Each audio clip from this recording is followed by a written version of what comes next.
আসসালামু আলাইকুম কৃষি চ্যানেলের দর্শকবৃন্দ, আজকে শফিক এগ্রো ফার্মে দেখানো হচ্ছে কিভাবে ইউরিয়া মোলাসিস তৈরি করতে হয়। এই জন্য সহযোগিতা আছেন জসিম ভাই, সরাসরি সহযোগিতা করছেন এরশাদুল মামা এবং শফিক স্যার থাকছেন তত্ত্বাবধানে। এখানে অনেকেই ট্রেনিং করার জন্য বা বাস্তবে দেখার জন্য আসছেন, বাস্তব জ্ঞান নেওয়ার জন্য।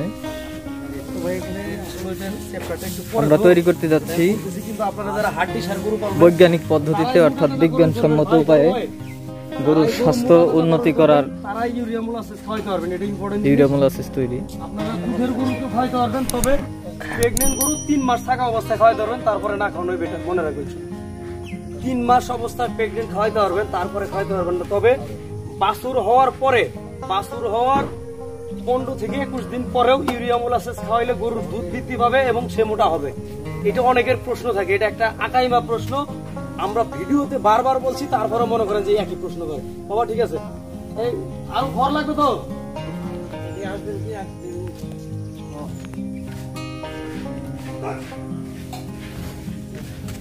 খড়গুলো মূলত 4 থেকে 5 ইঞ্চি আকারে কাটা আছে। নাড়াচাড়া করেন মিয়া।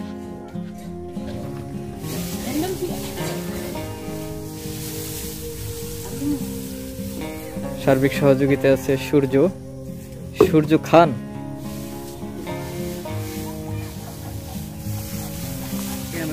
পরিদর্শনে আছে তৌহিদ সাহেব।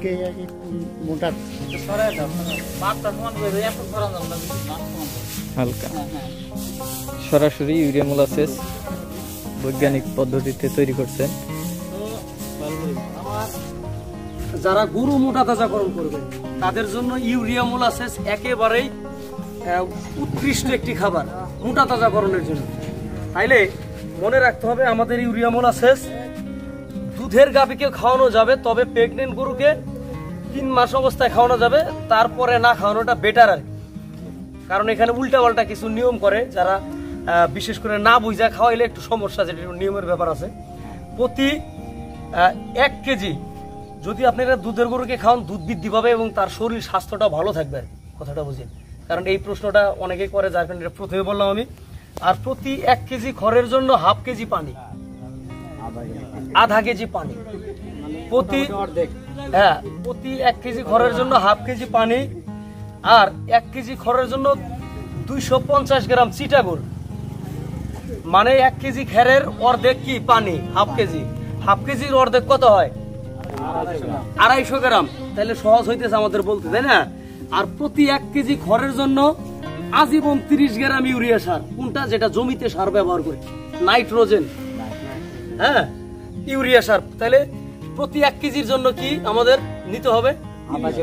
আধা কেজি পানি, তারপরে 250 গ্রাম চিটাগুড়, লালি গুড়, অনেকে রাফেজ বলে, যাই বলে, সেটা এক এক জায়গায় এক এক ভাষা। জি, 30 গ্রাম প্রতি 1 কেজির জন্য সারা জীবন। কমও দেওয়া যাবে না, বেশিও দেওয়া যাবে না। এটা খুব গুরুত্বপূর্ণ জিনিস। এটা হচ্ছে নাইট্রোজেন ইউরিয়া সার, এটা হচ্ছে নাইট্রোজেন। জমিতে যে সার ব্যবহার করি সেই সদ্য সারই এটা কিন্তু। তাইলে আর এখানে আছে 120 গ্রাম, 4 কেজি খড় আছে। খড়টা 4 কেজি শিওর খড় আছে, একটু কম হবে, একটু বাবা আরো 2 জানি আছে, তুমি জানো 4 কেজি এনে হবে না। একদিন গরু আছে, নিয়ে এসো দাদা। তাইলে আমরা এখানে 4 কেজি খড় নিছি। তাইলে পানি কতটুকু নেবো বলেন তো? 4-এর অর্ধেক, 2 কেজি। আর চিটাগুড় তাইলে কতটুকু নেব? মানে আপনার 2 কেজি পানি যেহেতু, তাইলে 1 কেজি চিটাগুড়। তাইলে এখন 4 কেজি খড়ের জন্য আপনাকে সার কতটুকু, কয় কেজি দিব? কত? 1 কেজি সার দেবো না তাইলে? আচ্ছা, তাইলে 120 গ্রাম, কারণ প্রতি 1 কেজিতে 30 গ্রাম সার, তাই না?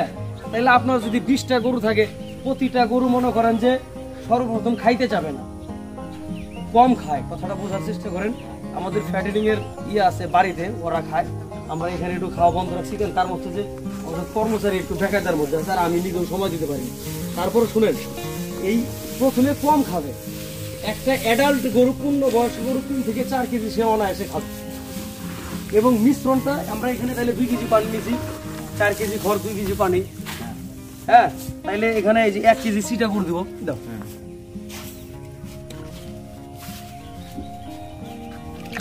এটা একজন মাখান তো ভাই, ভালো করে মাখাইতে হবে। এই যে আমাদের ইয়া ভাই, হ্যাঁ এই ভাই আমাদের আগে আসছে 3 দিন আগে, সিনিয়র ভাই, সিনিয়র ভাই। হ্যাঁ, আর 120 গ্রাম ইউরিয়া সার দিলেন।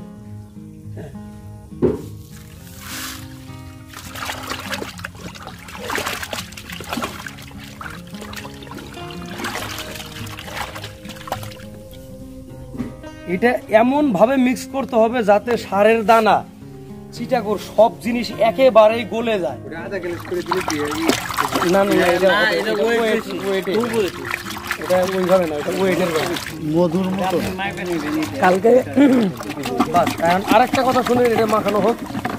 আপনার এই ইউরিয়া যে ইউরিয়া ইউমেসটা আপনারা তৈরি করার সাথে সাথেই খাওয়াইতে পারবেন, সঙ্গে সঙ্গে কোনো সমস্যা নাই। তবে কথা আছে, আপনারা যদি 100 কেজি তৈরি করেন বা 200 কেজি তৈরি করেন গরুর জন্য, আপনি 3 দিন পর্যন্ত সংরক্ষণ করতে পারবেন। কিন্তু এখানে একটা কথা আছে, ইম্পর্টেন্ট কথা, এটা কিন্তু খুবই গুরুত্বপূর্ণ একটা বিষয়। আপনি আজকে বানাইলেন, আজকে খাওয়াইলেন, দেখা গেল যে আরো 3 দিনের খাবার আছে, আপনি সুন্দর করে পলিথিন দিয়ে ঢাইকা রাখতে হবে খাবারটা। আবার যখন বের করবেন, যতটুকু আপনার প্রয়োজন ওটা বের করে এরকম হালকা বাতাসে, অতিরিক্ত রোদ্রে দেওয়া যাবে না, হালকা বাতাসের সংস্পর্শে 15-20 মিনিট একটু বাতাসের সংস্পর্শে একটু শুকায় গেল গ্যাসটা, তারপর আপনি দিতে পারবেন, ক্ষতি নাই। তবে মনে রাখতে হবে কোনোভাবেই এখানে পানি, তারপরে পচনশীল যেন আবারও কেউ যেন পানি ঢেলে না দেয়, তারপর পানি যেন না পড়ে বা খোলা যেন না থাকে। 3 দিনের ওভার না খাওয়ানোই সবচেয়ে নিরাপদ, এটা ব্রেন্ডে রাখবেন ভাই। তবে ওই যে মুচড়ায় দিতে হবে প্লাস্টিকটা, যাতে পানি না ঢোকে, হাওয়া না ঢোকে, এবং যখন বের করবেন তখন যাতে একটু গ্যাসটা বের হয়ে যায়। আর বানানোর সাথে সাথেই গরুকে দেওয়া যাবে। আচ্ছা, এটা যদি খারাপ হইতো তাহলে আমার এই প্রেগনেন্ট গরুকে, আমারও তো গরুগুলো আমার নিজের না, তাইলে আমি বানাই এখন দিব। তবে আমার এই গরুগুলোকে আমি খাওয়াই না। আমার এখানে যে কর্মচারী আছে ও একটু পাগলা কোয়ালিটির, আর এই যে ভাগনাই ও ততটা বুঝে না। 2 দিন দিছি ওই ইউরিয়া সার, এটা করে ওটা করে, 30 গ্রামের জায়গায় 60 গ্রাম, 60 গ্রাম জায়গায় 70 গ্রাম। আমার এই বাড়ির গুলো আমার ছোট ভাই খাওয়ায়। ওখানে আমাদের আরো মনে কয়টা গরু আছে, 10টা গরু আছে আমার বাড়িতে। হ্যাঁ, ঠিক আছে। আমার বাড়ির গুলা কিন্তু আমার ধপ করে খাই ভালো, ওদের দেওয়ার সাথে সাথে প্রথমে একটু খাইতে যাবে কম, কিন্তু অনীহা প্রকাশ করা যাবে না যে আর বানাবো না। এইটা সর্বোচ্চ মানের, মোটা তাজাকরণের সর্বোচ্চ মানের খাবার, এবং দুধ বৃদ্ধির জন্য। দুধের গাভীর দুধ হবে এবং সে শরীর স্বাস্থ্য ভালো থাকবে। এবং হাড্ডি সার গরুর ভালো একটা ইয়া।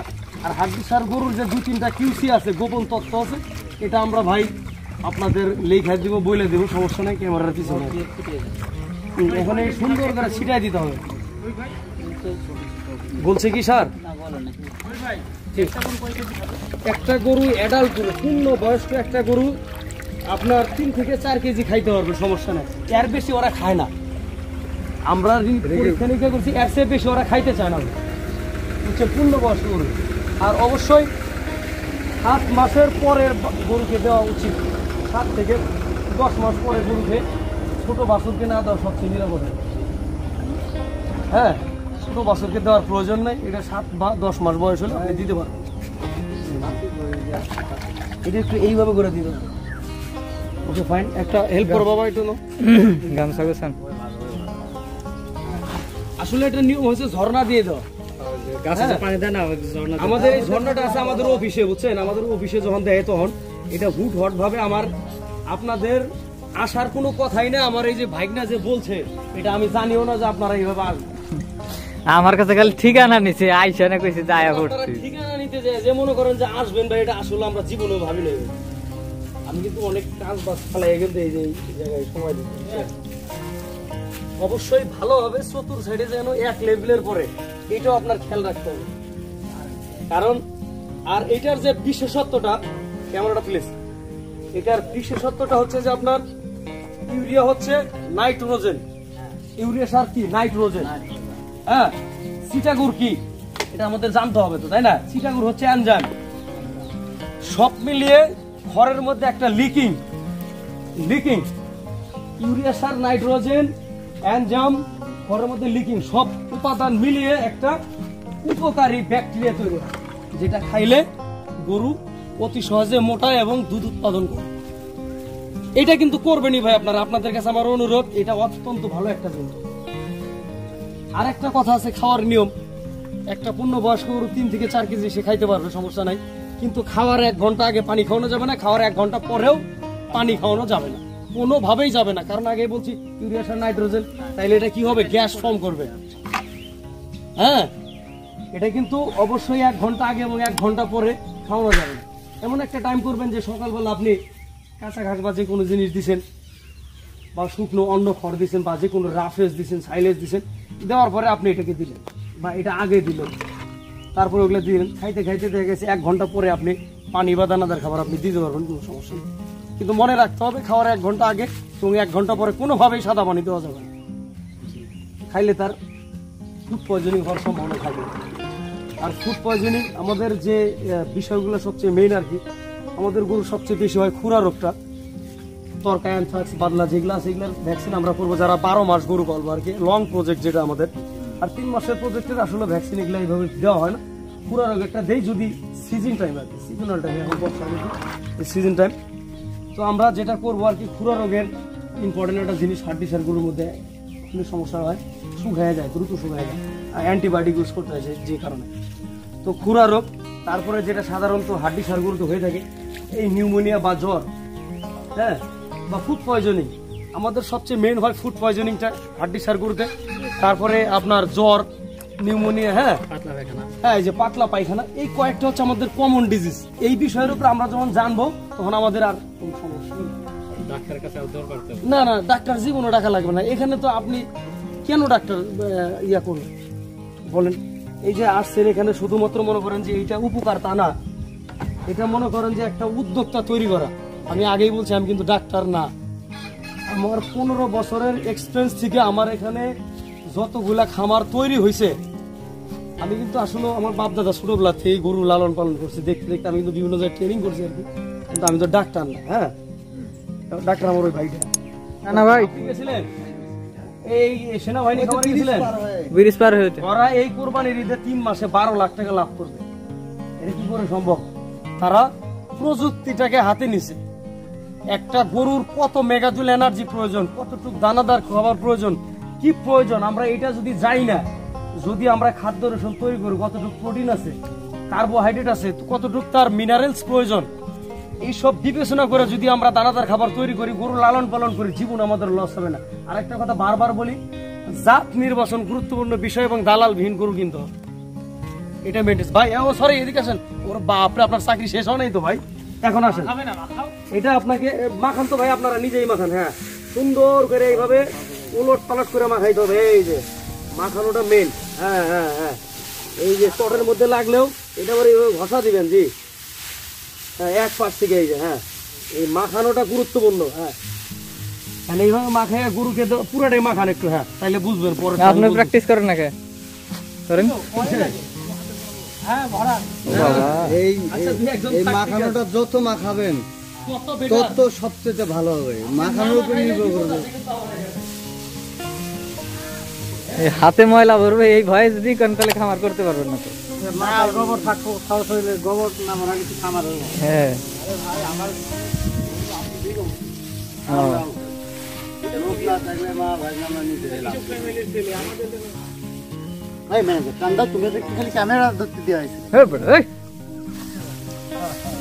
একটা ভাইরাল করে ছাড়িয়ে দেবো কিন্তু একেবারে।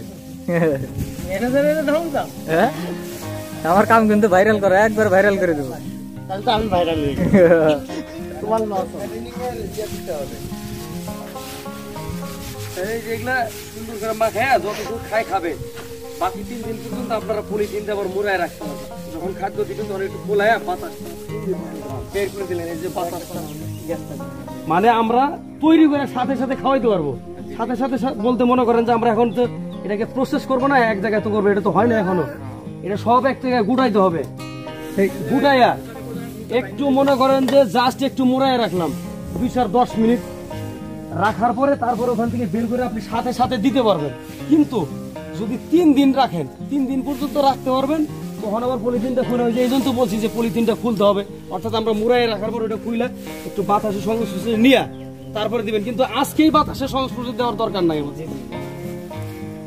এই যে এখন যে আমরা কাজটা করব, এটা মনে করেন যে এইভাবে মুড়ে রাখলাম 10-15 মিনিট জাস্ট। এটা কি হইলো, মানে এই নাইট্রোজেনটা সার্কুলেশন হবে। হ্যাঁ হ্যাঁ, এখন যে কাজটা কিন্তু হ্যাঁ, এটা যে করলাম কথাটা বুঝলেন আপনি, খুব ভালো বুঝলেন। এখন যে এটা করলেন, মনে করেন যে আপনি এখন বের করে এখন খাওয়াইতে পারলেন, 10 মিনিট আমাদের হয়ে গেছে, এখন বের করে খাওয়াইতে পারলেন, কিন্তু বাকি যে আরো 100 কেজি করছেন আপনি, এটা তো আরো 3 দিনের প্রয়োজন আছে আপনার। 3 দিন প্রতিদিন বানাইতে গেলে কর্মচারী রাগ হয়ে যায়, বা আপনি নিজেও বিরক্ত ফিল করবেন। তাইলে আমরা 100 কেজি বানাইলাম, আমার গরুটা এতগুলা খায়। এখন আপনি কি করবেন, এক সাইড খুলবেন, খুলে এটা একটা বস্তার মধ্যে নিয়ে একটু মনে করেন যে 10-15 মিনিট বাতাসে সংস্পর্শ দিয়ে আপনি খাওয়াইতে পারবেন 3 দিন পর্যন্ত। জি জি, এটা হচ্ছে মেন নিয়ম ভাই। এর ওভার রাইডিং কিছু করা যাবে না, ওভার রাইডিং করবেন তো বিপদে পড়বেন ভাই। ইউরিয়া এটা একটা সবসময় মনে রাখতে হবে যে জমিতে দিলে ধান কালা মিসমিসে হয়ে যাইতেছে, দ্রুত বাড়তেছে, ভেজাল না, তাহলে নিশ্চয়ই একটা নাইট্রোজেন এটা অনেক ব্যাপার হয় যে বিস্ফোরণ হলে কোথায় যেন সীতাকুণ্ড নেই। হ্যাঁ, তাহলে দেখেন এই যে এটা যেহেতু ইউরিয়া সার একটা নাইট্রোজেন, আপনার চিটাগুড় হচ্ছে একটা এনজাইম, ঘরের মধ্যে সব মিলে একটা লিকিং তৈরি হচ্ছে। হ্যাঁ, উপকারী একটা জীবাণু ব্যাকটেরিয়া, এটা খাইলেই মনে করেন যে তাদের মোটামুটি একটা ভালো একটা ফিল হবে। এটা একবারে পরীক্ষিত সারা পৃথিবীতে কিন্তু ডিএনআরআই যেটা আছে আমাদের। তো এখন কিন্তু আমরা খাওয়াইতে পারবো। ভাই না গেল কই, ভাই না, আমরা একটু সরাসরি দর্শক দিতেছি আর কি। এদিকে আয় তো বাবা, আবার বলবেন যে শহীদ ভাই বানাইলো কিন্তু গরুর দিল না, গরু মূল্যে শহীদ ভাই মারা যায়। বাবা আয় তো একটু, ইয়া খাইলে যদি মোটাই হওয়া যায়, আমি আর তৌহিদ খাই। তৌহিদ খাবি? সবগুলো গরুর কটা কটা দিয়ে দাও।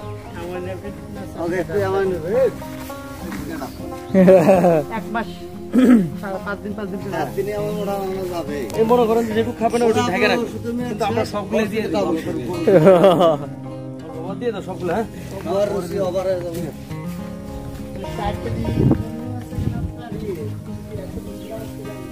প্রতি 1 কেজির জন্য মনে রাখবেন 30 গ্রাম ইউরিয়া। এখন যত যা বানাবেন সেটা সেইভাবে করবেন, ওগুলা খেতে হচ্ছে। প্রথমে একটু খাইতে যাবে কম, হ্যাঁ, তারপরে খাবে আর কি, সমস্যা নেই। আর একটা পেট ভরা আছে তো দানো খাইছে, খাবে ভাই, খাবে, সমস্যা নেই। এই যে খাইতেছে বাড়ির গুলা খাওয়াই তো, সবগুলো এনে দেয়। আগের ব্যাচটা তো সম্পূর্ণ উপরে শেষ করলাম।